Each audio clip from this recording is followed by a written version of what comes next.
Hello दोस्तों, एक बार फिर से आपका स्वागत है हमारे चैनल पे। दोस्तों, आज हम इस वीडियो में बात करेंगे कैसे आप ईपीएफ इंडिया की वेबसाइट पे डेट ऑफ एग्जिट मार सकते हैं। अगर आपकी जो पिछली कंपनी है उसने डेट ऑफ एग्जिट नहीं मारा है, मतलब कि जो आपने कंपनी छोड़ दिया है, तो एक वहाँ पे डालना पड़ता है डेट ऑफ एग्जिट। अगर नहीं डालेंगे तो यहाँ पे जो भी सर्विसेज अवेल करना चाहते हैं पीएफ का, वहाँ पे आपको दिक्कत करेगा। तो कैसे हम आप खुद से यहाँ पे डेट ऑफ एग्जिट मार सकते हैं, तो बहुत ही सिंपल सा स्टेप है। बस शुरू से लेकर लास्ट तक वीडियो को आप देखते रहिए। तो चलिए दोस्तों, वीडियो स्टार्ट करते हैं। दोस्तों देखिए, सबसे पहले आपको यहाँ पे ईपीएफ इंडिया की वेबसाइट पे आपको यहाँ पे लॉगिन हो जाना है। जैसे लॉगिन हो जाएंगे तो देख सकते हैं इसका कुछ इंटरफेस इस तरीके से दिख रहा है। देखिए, सबसे पहले आपको करना क्या है, यहाँ पे लेफ्ट साइड में आपका यहाँ पे व्यू का एक ऑप्शन आता है। व्यू का ऑप्शन में आप जाएंगे तो देखिए यहाँ पे एक आएगा सर्विस हिस्ट्री।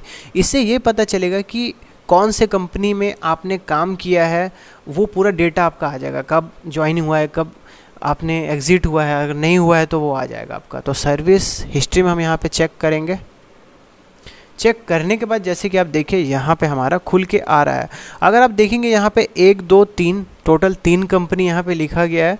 और उसके बाद अगर आप यहाँ पे कुछ अगर गौर करेंगे तो देखिए यहाँ पे डेट ऑफ ज्वाइनिंग आपका यहाँ पे दिया गया है, बट यहाँ पे date of exit not available है, जिस वजह से यहाँ पे दिक्कत हो सकता है। उसके बाद देखिए, उसके बाद दूसरा जो कंपनी में काम किया उसने डेट ऑफ ज्वाइनिंग और डेट ऑफ एग्जिट दोनों मारा है। लेकिन फिर तीसरा कंपनी में देखिए, इन्होंने डेट ऑफ ज्वाइनिंग तो मारा है बट इसने डेट ऑफ एग्जिट नहीं मारा है। तो इसके वजह से आपको पीएफ का क्लेम करने में आपको दिक्कत होगा। तो चलिए हम यहाँ पे पहले कंपनी और दूसरे कंपनी दोनों पे डेट ऑफ एग्जिट मार देंगे। और एक और चीज़, डेट ऑफ एग्जिट कब आप मार सकते हैं, जब भी कंपनी छोड़े हुए आपका एटलीस्ट 60 दिन होना चाहिए। अगर आप 60 दिन नहीं होगा तो वहाँ पे आपको एरर हो जाएगा। सपोज दैट आपने कंपनी छोड़ा है 1 जनवरी को, तो यहाँ पे आप जो डेट ऑफ एग्जिट मारेंगे वो आप मार सकते हैं लगभग जनवरी पूरा गया, फरवरी पूरा गया, मतलब मार्च से आप मार सकते हैं। मतलब कि 60 दिन के बाद कंपनी छोड़े हुए होना चाहिए, तो आप खुद से मारेंगे। तो दोस्तों चलिए, अभी हमने एक तरह से यहाँ से हमने जान लिया कि 2 कंपनी है, उसके लिए हमें करना पड़ेगा। तो चलिए अब देखिए यहाँ पे दूसरा स्टेप क्या है।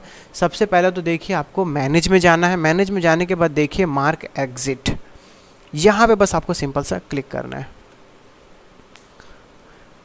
क्लिक करने के बाद देखिए आपका ये 2 कंपनी आ रहा है। जो भी कंपनी आपका यहाँ पे डेट ऑफ एग्जिट नहीं मारेगी उसका यहाँ पे आ जाएगा।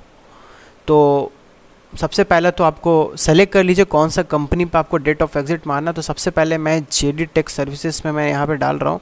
उसके बाद देखिए कुछ खुल के आ रहा है। यहाँ पे देखिए दोनों चीज़ आपको लिखा गया है कि डेट ऑफ ज्वाइनिंग जो है आपका 17 जून 2018 है। और ऊपर में अगर आप देखेंगे लास्ट एम्प्लॉयर कंट्रीब्यूशन, जो भी कंट्रीब्यूशन आता है जब पीएफ में आपका पैसा आ रहा है, तो ये बोल रहा है कि लास्ट कंट्रीब्यूशन जुलाई 2018, मतलब 2018 जुलाई के बाद से पैसा आपका डला हुआ नहीं है। तो यहाँ पे उनका कहना है कि जो आप डेट ऑफ एग्जिट मारेंगे वो जुलाई में ही आपको मारना पड़ेगा।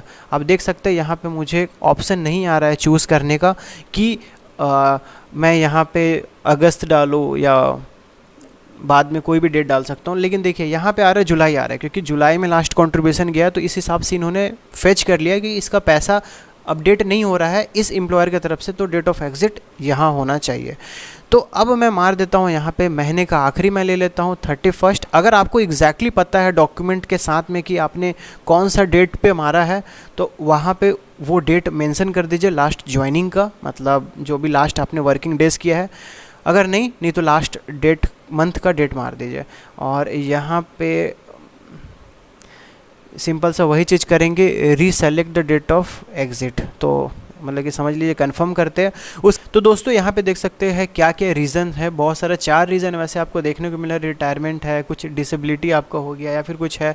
आप सिंपल सा ये डालिए short services any other reason, क्योंकि रीज़न तो कुछ भी हो सकता है। तो हमने यहाँ पे क्लिक कर दिया। तो दोस्तों यहाँ पे जब हमने रीज़न डाल दिया है, उसके बाद देखिए इंटर आधार बेस्ड OTP। तो एक बात और, जो भी आपका आधार नंबर होगा वो लिंक होना चाहिए आपके मोबाइल नंबर से, तब जाके क्या होगा, उस आधार पे आपका OTP आएगा। तो चलिए हम रिक्वेस्ट करते हैं OTP को। तो ये पूछ रहा है कि क्या आपने सारी चीज़ों को अच्छे से यहाँ पे पढ़ लिया है। हमने बोला कि हाँ पढ़ लिया है, तो हम यहाँ पे यस पे क्लिक करेंगे। अब देखिए OTP गया होगा आपके मोबाइल नंबर पे जो भी लिंक होगा आधार कार्ड से। तो चलिए हम यहाँ पे डाल लेते हैं।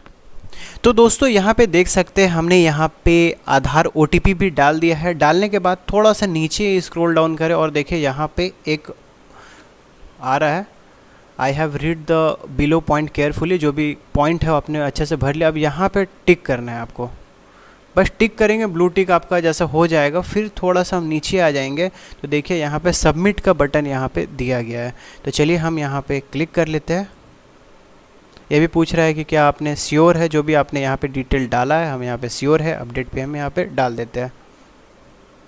तो देखिए date of exit updated successfully हमारे यहाँ पे आ रहा है और इसे हम ओके कर देते हैं। तो दोस्तों हमने एक कंपनी का हमने GD टेक सर्विसेज का हमने डाल दिया है। फिर से एक और कंपनी हमारा एक आ रहा है MB सॉफ्टवेयर लिमिटेड, तो इसका भी हम डाल देते हैं। जैसे कि देख सकते हैं ये हमारा आ रहा है कि मार्च 2020 में लास्ट कंट्रीब्यूशन गया है। तो डेट ऑफ एग्ज़िट जो है मार्च का ही हमारा यहाँ पे देगा। देखिए उसका आगे पीछे कुछ नहीं दे रहा है। तो हम यहाँ पे 31 मार्च यहाँ पे सेलेक्ट कर लेते हैं और इसे भी हम 31 मार्च सेलेक्ट कर लेते हैं, क्योंकि मुझे भी अप्रॉक्स पता नहीं है कि क्या डेट ऑफ एग्ज़िट है। अगर आपको एग्जैक्टली पता है कि डेट ऑफ एग्ज़िट आपने कब लास्ट काम किया था तो वो आप डाल दीजिए, अदरवाइज़ आप महीने के लास्ट में आप डाल सकते हैं। तो यहाँ पे देखिए फिर से हम एक रीज़न सेलेक्ट करेंगे, यानी अदर रीज़न, सेम वही प्रोसेस पे जाएंगे, रिक्वेस्ट OTP करेंगे। फिर से यहाँ पे हम करेंगे कि हाँ हमने पॉइंट को अच्छे से पढ़ लिया है। उसके बाद देखिए आधार OTP फिर से हम यहाँ पे डालेंगे। तो दोस्तों अभी फिर से हम यहाँ पे अगर साइड में अगर हम देखेंगे तो यहाँ पे फिर से आपको यहाँ पे बस सिंपल सा टिक कर दीजिए। टिक करने के बाद फिर से नीचे पे हम आएंगे, हल्का सा सबमिट पे क्लिक करेंगे। सब कुछ ठीक है, अच्छे से आप देख लीजिए, क्योंकि एक बार जब आप सबमिट कर देंगे फिर डेट ऑफ एग्ज़िट चेंज होने में आपको परेशानी ये आ सकती है कि जो भी कंपनी का डेट ऑफ एग्ज़िट मार रहे हैं उनको कांटेक्ट करना पड़ेगा, मतलब आप खुद से फिर नहीं मार पाएंगे। तो ये चीज़ हो सकता है, बट ऐसा कोई बात नहीं है। आप यहाँ पे अपडेट में कर दीजिए सब कुछ अच्छे से देखकर। अब देख सकते हैं हमने डेट ऑफ एग्ज़िट भी इसका हमने मार दिया है और इसे ओके करते हैं। अब देखिए हमारे पास यहाँ पे कोई भी ऑप्शन नहीं आ रहा है, क्योंकि दोनों पे हमने डेट ऑफ एग्ज़िट मार दिया है। उसके बाद देखिए हम व्यू में जाएंगे। व्यू में जाने के बाद सर्विस हिस्ट्री में हम जाते हैं, यहाँ पे चेक करते हैं कि है कि नहीं। देखिए यहाँ पे सारे पे हमारा डेट ऑफ एग्ज़िट हमारा आ रहा है। जैसे देखिए जो पहला इसका और इसका जो हमने मारा है। तो दोस्तों किस तरीके से हमने मारा आपने यहाँ पर सीखा है। अगर किसी भी तरह का अगर फिर से अगर डाउट होगा कि तो आप हमसे सवाल पूछिए कमेंट बॉक्स में, उसका रिप्लाई जल्द से जल्द करूँगा और उस पर वीडियो भी बनाने की कोशिश करूँगा। तो दोस्तों अगर आपने हमारा चैनल अभी तक सब्सक्राइब नहीं किया है तो जल्दी से जल्दी सब्सक्राइब कर लीजिए। Thank you, thanks for watching.